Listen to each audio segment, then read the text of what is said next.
चुनाव आयोग चुनाव आयोग है क्या? पहली बात तो ये जानो कि मतलब चुनाव क्या है। चुनाव क्या है? क्या है?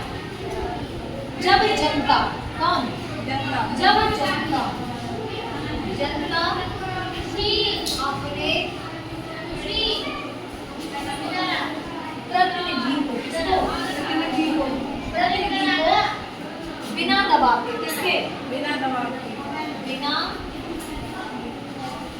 दबाव व निष्पक्ष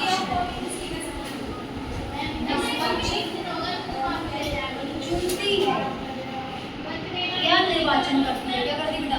निर्वाचन या निर्वाचन करती है। तो उसे क्या बोलते हैं? चुनाव। कोई भी जनता या भारत की जनता, किसी भी देश की जनता अगर अपने प्रतिनिधि को बिना दबाव के, ये नहीं कोई इसको प्रेशर डाले कि इसको चुनो, बिना दबाव के अगर कोई चुन रहा है निष्पक्ष भाव से, तो उसे क्या बोलते हैं? उसे बोलते हैं चुनाव। ठीक है। अब ये भारत में चुनाव जो कराता है वो कराता है चुनाव आयोग बोलो या ऐसे निर्वाचन आयोग। क्या बोलो बेटा? निर्वाचन आयोग। चुनाव आयोग बोलो या इसको निर्वाचन आयोग। ये भारत के संविधान के भाग 15 में, इसमें भाग 15 में है। और ये जो है निर्वाचन आयोग वो आर्टिकल 324 से 325 तक, कहाँ तक है?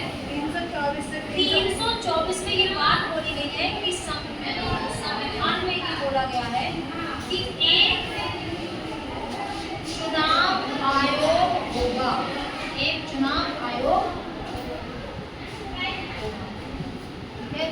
समझ में आ गया?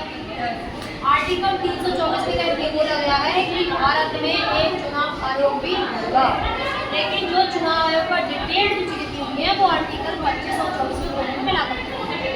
ठीक है। इसके आगे देखो है ना,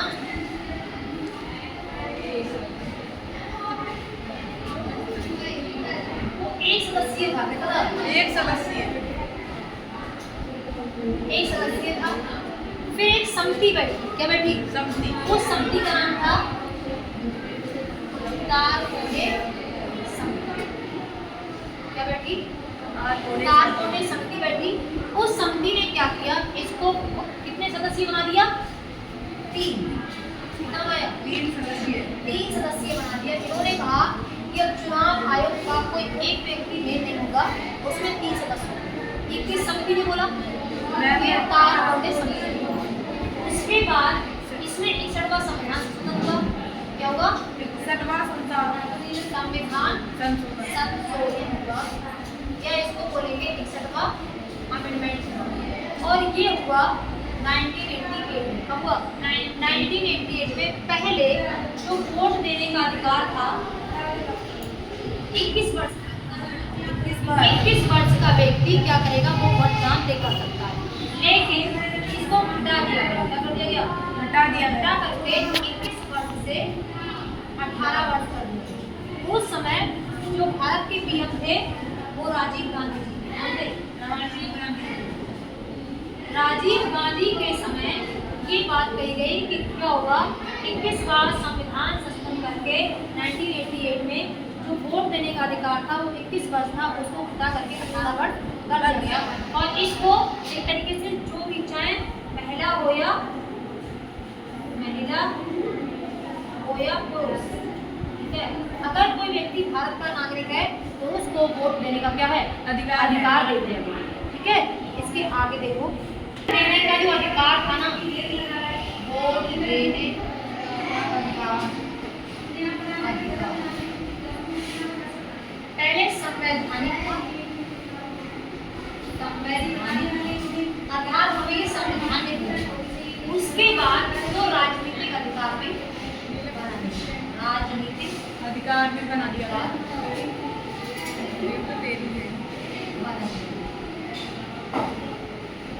और आपको बताएं हम कि जो चुनाव आयोग होते हैं ना, मुख्य चुनाव आयोग जो क्या करते हैं, जो पूरा का पूरा इलेक्शन कमीशन को अपने अंडर में चलाते हैं, वो होते हैं मुख्य चुनाव आयोग।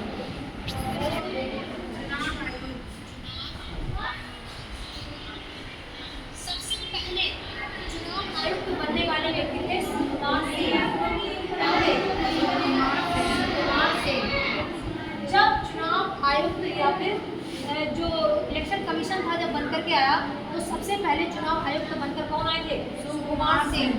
ठीक है, सबसे पहले यही बने थे। उसके बाद जो मतलब चुनाव आयुक्त का जो कार्यकाल होता है, या तो उम्र की पूरी कितनी हो जाए? 65 वर्ष हो जाए। कार्यकाल कितनी हो जाए? 65 वर्ष उनकी पूर्ण हो जाए। या उनका कार्यकाल 6 वर्ष का होगा। कितना होगा? 6 वर्ष का। या तो उनकी एज 65 वर्ष हो जाए तब वो रिटायर हो जाएंगे, या उनकी वो कार्यकाल अपना 6 वर्ष का पूरा कर ले तब। मुख्य चुनाव आयोग की जो नियुक्ति होती है वो प्रधानमंत्री की सलाह पर होती है। किसकी सलाह पर? प्रधानमंत्री की सलाह पर। और करता कौन है? राष्ट्रपति। अगर किसी इलेक्शन कमिश्नर की चुनाव आयोग की आपको क्या करनी है, नियुक्ति करनी है, तो कौन करेंगे? वो राष्ट्रपति जी करेंगे, लेकिन सलाह किससे लेंगे? वो सलाह लेंगे प्रधानमंत्री। ठीक है, उसके बाद देखो त्याग पत्र की बात। क्या जो चुनाव आयुक्त होता है वो त्याग पत्र किसे लेंगे? वो देंगे बेटा राष्ट्रपति को देंगे। राष्ट्रपति को अपना क्या देंगे? त्याग पत्र। अगर किसी चुनाव आयुक्त को अपने पद से इस्तीफा देना है तो वो कुछ सूचित करेंगे, वो राष्ट्रपति के पास अपना त्याग पत्र लेकर के चले जाएंगे। लेकिन ये इलेक्शन किस किसका कराता है? ये चुनाव आयुक्त को इलेक्शन कराएगी ना, तो ये इलेक्शन कराते हैं तो पहले भी राष्ट्रपति का इलेक्शन कराते हैं, ठीक, उप राष्ट्रपति का भी कराते हैं, ठीक है, लोकसभा का कराते हैं,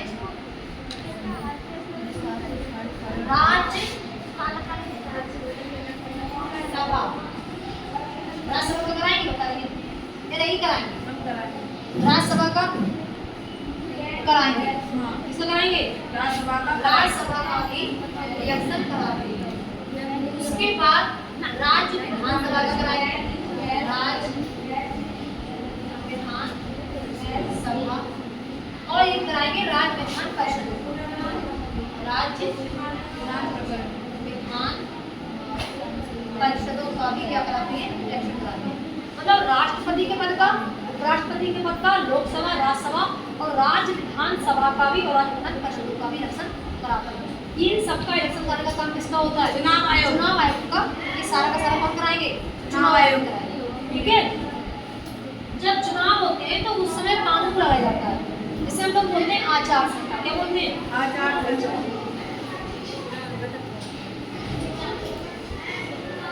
चुनाव के समय लगाए गए कानून को क्या बोलेंगे? आचार संहिता। क्या बोलते हैं? चुनाव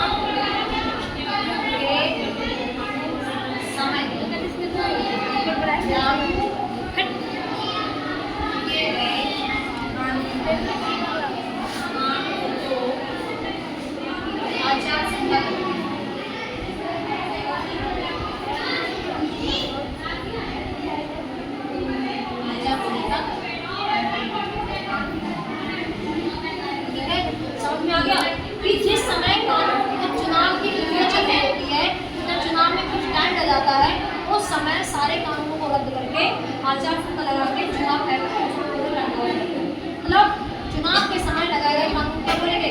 आचार संहिता बोलेंगे। इसके बाद देखो कितने तरह के चुनाव होंगे? 4। पहला होगा आम चुनाव, आम चुनाव। दूसरा होता है मध्यवर्ती चुनाव। तीसरा कौन सा होता है?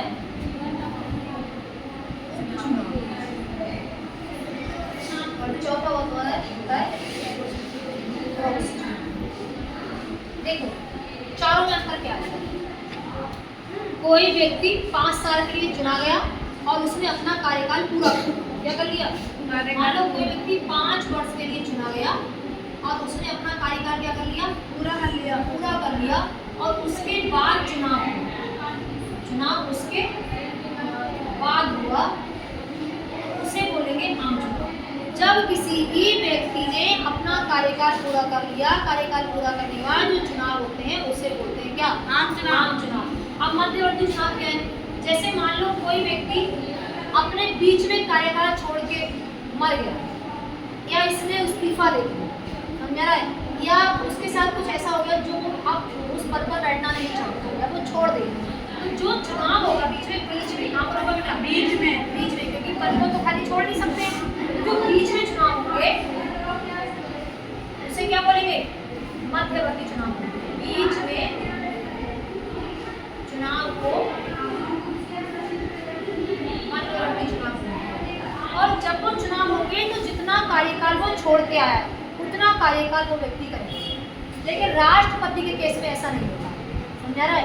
राष्ट्रपति के जब चुनाव होगा तो पूरा कार्यकाल करेगा, पूरा 5 साल का।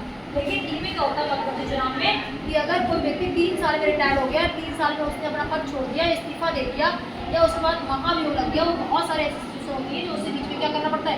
अपना पद छोड़ना पड़ता है। तो मान लो 3 वर्ष किसी ने अपना कार्यकाल पूरा कर लिया, अब किसी दूसरे कैंडिडेट को लाके बिठाएंगे उस पर, जब बिठाएंगे तो वो 2 साल के लिए आएगा, 2 साल। उसके बाद चुनाव हो जाएगा, समझ में आ रहा है? उस वक्त उपचुनाव क्या होते हैं? उपचुनाव चुनाव किसे बोलेंगे? अगर किसी व्यक्ति की सीट खाली रहेगी, क्या रहेगी? खाली रहेगी। अगर सीटें खाली रहेगी, क्या रहेगी? सीटें खाली रह गई तो चुनाव करा लेते हैं। क्या करा लेते हैं? चुनाव करा लेते हैं। चुनाव करा लेते हैं। उसे क्या बोलते हैं? उपचुनाव। अगर किसी भी क्षेत्र की सीटें खाली हैं और सरकार नहीं बन पा रही है तो उसे क्या बोलेंगे? उपचुनाव। उसके लिए कराया गया चुनाव उपचुनाव। अब आया प्रॉक्सी चुनाव। क्या होता है? कोई भी सरकारी कर्मचारी, कौन? सरकारी कर्मचारी। सरकारी कर्मचारी हो या कोई देश से बाहर हो, क्या हो बेटा? देश से बाहर हो, और वो अपने स्थान पर किसी दूसरे व्यक्ति को भेज दे। क्या करे? अपने स्थान पर दूसरे व्यक्ति को भेज। अपने स्थान पर किसी दूसरे को भेज दे, ठीक है? दूसरे को भेज दे। उसे कौन चुनाव बोलेंगे? उसे बोलेंगे प्रॉक्सी चुनाव। क्या बोलेंगे? प्रॉक्सी चुनाव। आम चुनाव जो 5 वर्ष का कार्यकाल पूरा होने के बाद होगा, मध्यवर्ती जो बीच में हो जाएगा। उपचुनाव सीटें खाली हैं तो आप उसमें चुनाव कराएंगे तो उसे बोलेंगे। और सरकारी कर्मचारी अगर कोई देश से बाहर है या कोई और पर्सन है जो NIS वगैरह होते हैं वो बाहर है और वो अपनी जगह किसी दूसरे को भेज करके चुनाव करा रहे हैं, उसे क्या बोलते हैं? उसे बोलते हैं प्रॉक्सी चुनाव। ठीक है, इतना देखो। और इसके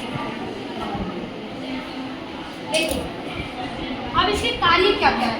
पहली बात तो ये क्या करेगा? मतदाता सूची तैयार करेगा। मतदाता सूची तैयार करेगा। मतदाता सूची तैयार करेगा। ठीक है, जो वोटर लिस्ट होती है उसको कौन करता है? चुनाव आयोग। कितने लोगों को वोट देना है, कितने को नहीं देना है, कौन वोट देने के योग्य है, कौन वोट देने के लिए अब नहीं है, तो वो सारी की सारी कौन करता है? चुनाव आयोग करता है, चुनाव आयोग। दूसरा काम इसका क्या है? चुनाव क्षेत्र का परिसीमन करना। चुनाव क्षेत्रों का परिसीमन, मतलब कितने एरिया में कहाँ तक भी किस लोकसभा में पड़ेंगे और कितने एरिया के लोग किस विधानसभा में रहेंगे। मतलब इस तरीके से वो क्या करता है? पूरा सीमा करता है कि 12 या 13 किलोमीटर के दायरे के लोग क्या करेंगे? इसमें लोकसभा में आएंगे और उसके बाद इस विधानसभा में। इस तरीके से कौन करता है? वो पूरा का पूरा चुनाव आयोग करता है। उसके बाद उसका नेक्स्ट कार्य क्या है? तीसरा, राजनीतिक दलों का मान्यता देना। क्या है? राजनीतिक दलों को मान्यता देना। इसमें कोई डाउट ही नहीं है भाई। तुम्हारा बीजेपी हो गया, कांग्रेस हो गया या तुम्हारा बसपा हो गया, सपा हो गया, इन दलों को कौन मान्यता देता है? वो भी चुनाव आयोग। चौथा काम ये आचार संहिता लगाता है। आचार संहिता लगाता है। और 5वां कार्य इसका क्या है? चुनाव चिन्ह। चुनाव चिन्ह भी कौन बांटता है? वो भी चुनाव आयोग ही बांटता है। उसके बाद चुनाव तंत्र पर नियंत्रण करता है। क्या करता है? चुनाव तंत्र पर नियंत्रण करने का भी काम किसका होता है? चुनाव के समय या इलेक्शन के समय कहीं ऐसा ना हो कि किसी में लड़ाई हो जाए, कोई झगड़ा हो जाए या कोई बूथ कोई अपने अंडर में ले ले, वो निष्पक्ष ना हो, कहीं दबाव में आकर कोई वोट न डाले। ये पूरा का पूरा काम किसका होता है? चुनाव आयोग। तो चुनाव आयोग के कार्य समझ में आ गए? मतदाता सूची तैयार करना, चुनाव क्षेत्रों का परिसीमन करना, और हाँ एक काम और है, तिथि घोषित करना। क्या करना? तिथि घोषित करना, घोषित करना। मतलब किस तिथि में कौन इलेक्शन कराएगा या कौन इस इलेक्शन में क्या करेगा, मतलब कब इसका इलेक्शन ओपन होना है और कब